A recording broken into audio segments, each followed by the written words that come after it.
Well, welcome to Alfred's Gardening World.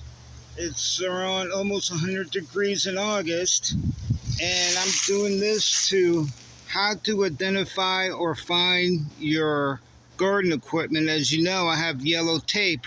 Why do I have yellow tape on my equipment? Because it's easier to find within all the greenery. Here's another one with the rake. I have yellow tape on it.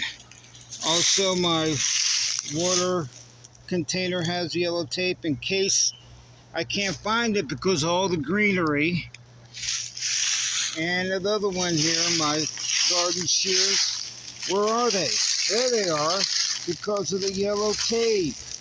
It kind of stands out. So it really helps to find your gardening equipment if it's all greenery like mine. And just use your favorite type of tape here. It could be yellow, pink, orange, whatever color you desire. And it helps you find your equipment, your gardening equipment in your yard really quick. Your containers, your rakes, your ladders. Try it out sometime. Thanks for watching Alfred's Gardening World.